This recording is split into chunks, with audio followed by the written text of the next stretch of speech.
یہ لفظ انگریز ہم سب کتنی آسانی سے استعمال کرتے ہیں، ہے نا؟ لیکن کیا کبھی سوچا ہے کہ اس سادہ سے لفظ کے پیچھے کتنی صدیوں کی تاریخ چھپی ہو سکتی ہے؟ یہ صرف ایک لفظ نہیں بلکہ سلطنتوں اور تہذیبوں کے ٹکراؤ کی ایک پوری داستان ہے۔ تو پھر سوال یہ ہے کہ یہ لفظ انگریز آخر آیا کہاں سے؟ چلیے آج مل کر اس راز سے پردہ اٹھاتے ہیں اور اس لفظ کے حیرت انگیز سفر کو کھوجتے ہیں۔ اور یہاں ایک چھوٹا سا اشارہ، اس کا سفر انگلینڈ سے شروع نہیں ہوا تھا۔ جی ہاں، جو ہم میں سے زیادہ تر لوگ سوچتے ہیں، حقیقت اس سے کہیں زیادہ پیچیدہ اور دلچسپ ہے۔ تو آئیے اس کہانی کے پہلے حصے سے شروع کرتے ہیں۔ یہ ایک ایسا سفر ہے جو ہمیں صدیوں پرانے راستوں اور بھولی بسری سلطنتوں میں لے جائے گا۔ زیادہ تر لوگوں کا یہی خیال ہے کہ انگریز سیدھا لفظ انگلش سے نکلا ہے۔ یہ بات منطقی بھی لگتی ہے، لیکن اصل میں اس لفظ نے برصغیر پہنچنے کے لیے ایک بہت لمبا اور گھماؤدار راستہ اختیار کیا ہے۔ تو پھر یہ لفظ برصغیر تک کیسے پہنچا؟ آئیے اس کے 1500 سال پرانے سفر کا نقشہ دیکھتے ہیں کہ یہ کن زبانوں اور ملکوں سے ہوتا ہوا ہم تک پہنچا۔ تو دیکھیے، اس کا سفر 5ویں صدی میں جرمنی کے ایک قبیلے اینگل سے شروع ہوتا ہے۔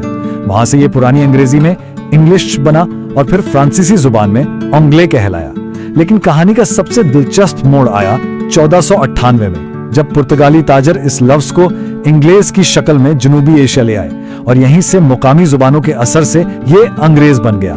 تو سب سے اہم نقطہ یہ ہے کہ یہ لفظ برصغیر میں انگریزوں کے ساتھ نہیں بلکہ ان سے بہت پہلے پرتگالی تاجروں کے ساتھ داخل ہوا۔ یہ اس کہانی کا سب سے حیران کن پہلو ہے۔ تو پرتگالی انگلش آخر انگریز کیسے بنا؟ یہ زبان کے ایک دلچسپ کرشمے کی وجہ سے ہوا۔ یہاں کی مقامی زبانوں، خاص طور پر فارسی کے اثر سے انگلش کی ایک ہی آواز آ میں بدل گئی اور آخر میں سا کی آواز زے بن گئی۔ اس طرح انگریز کا لفظ وجود میں آیا۔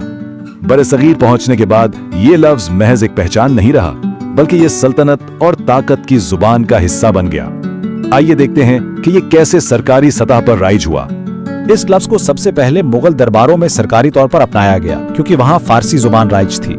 پھر جب ایسٹ انڈیا کمپنی آئی تو ان کے ساتھ سرکاری خط و خطابت میں بھی یہی لفظ استعمال ہوا۔ آخرکار 19ویں صدی میں جان ٹی پلیٹس جیسے ماہرین نے اسے اپنی ڈکشنریوں میں شامل کر کے ہمیشہ کے لیے زبان کا حصہ بنا دیا۔ لیکن یہ لفظ صرف سرکاری دستاویزات تک محدود نہیں رہا۔ ہندوستان کے ایک خاص علاقے پنجاب میں اس نے ایک بالکل نیا اور گہرا مطلب اختیار کر لیا۔ کیونکہ پنجاب وہ آخری بڑا خطہ تھا جس پر انگریزوں نے 1849 میں قبضہ کیا، اس لیے یہاں انگریز کا لفظ صرف ایک قومیت نہیں بلکہ حکمران، فاتح اور بادشاہ کا مترادف بن گیا۔ یہ لفظ طاقت اور قبضے کی علامت بن گیا۔ پنجاب میں ایک بہت دلچسپ لسانی فرق پایا جاتا ہے انگریز اور گورا کے درمیان۔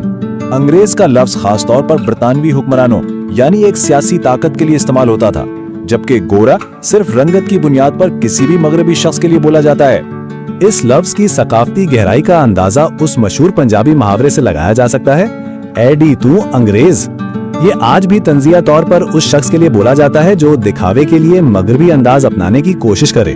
اسی سے جڑا ایک اور تصور کتھائے انگریز کا تھا، یعنی لکڑی کا انگریز۔ یہ اصطلاح ان مقامی لوگوں کے لیے استعمال ہوتی تھی جو لباس، زبان اور رہن سہن میں انگریزوں کی نقل کر کے حکمرانوں کا قرب حاصل کرنا چاہتے تھے، جنہیں بابو بھی کہا جاتا تھا۔